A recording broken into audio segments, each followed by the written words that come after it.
Hello everyone, Don with Resolute Outdoors here. A couple years ago I did a video on kerosene heaters. Just wanted to kind of do a little experiment here, cooking on a kerosene heater before. Seen people do it before. I've never done it before, kind of wanted to just go through it and kind of see how it goes here. So what I have here is just a cast iron skillet, a kerosene heater. It's been sitting here for a while, a little bit of olive oil on it. I'm gonna crack an egg on here. We're gonna go through this together, kind of see how it goes.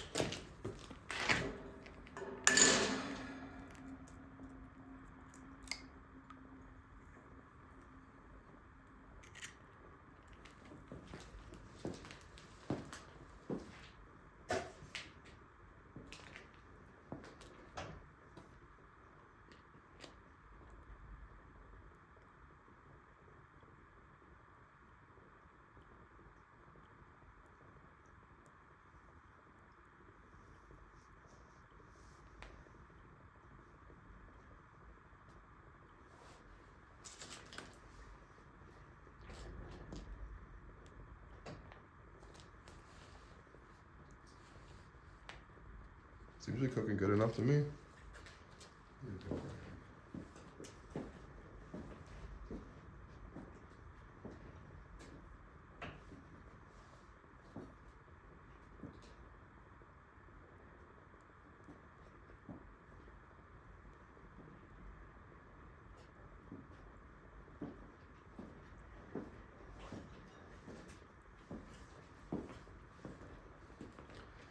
Just doing some quick and dirty kitchen or garage cooking out here, but I mean, it seems to be cooking fine.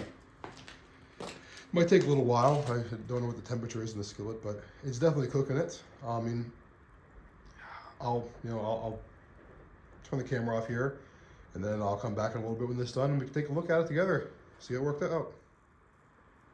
All right, so it's been probably close to, I don't know, so 10 minutes or so. I wasn't keeping track super closely, but this egg is, looks like it's pretty much over hard now, which is kind of what I wanted it to be.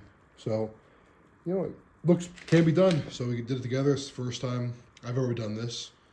Seems pretty straightforward, not too hard. Kind of some lessons learned from this. I'm gonna pull this off of here because I'm gonna eat it.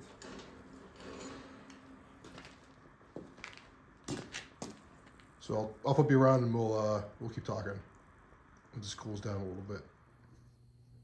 All right, guys. So I have the finished egg here. I didn't put any salt or pepper or anything on it. It's not seasoned or anything like that. Like I said, it's over hard.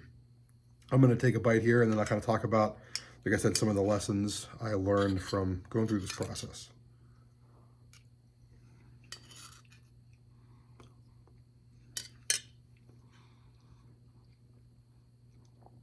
Tastes like a normal plain egg.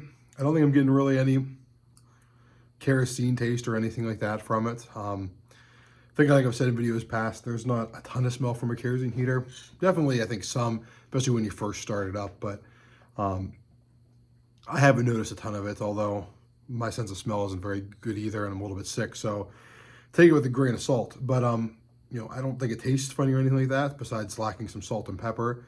Very olive oily. I had a little bit too much oil in there. Didn't want it to stick. Just wasn't sure how, didn't want it to stick or anything like that. But I think the biggest thing is temperature control. I would think that probably the kerosene heater is probably, at least, you know, having cooked on there with this skillet here, probably maybe like a 3 or a 4 on my electric stove. So not super hot, but obviously didn't burn either, which is, I'm thankful for. I'd rather be a little bit on the cooler side. So I don't have to worry about things burning and cooking too quickly, but definitely adequate to cook an egg. You could probably heat Spam up with it as well. So if you're ever in an emergency situation where you need to use a kerosene heater, or somewhere, if you're in the shop and you want to cook something, and you don't want to go in the house or do it, it works perfectly fine. No issues there. Kind of a cool thing. First time together, kind of do this together and kind of, you know, put our gear to the test and kind of see what happens here. So appreciate you guys tuning in. This is Don with Resolute Outdoors. Till next time, I'll see you.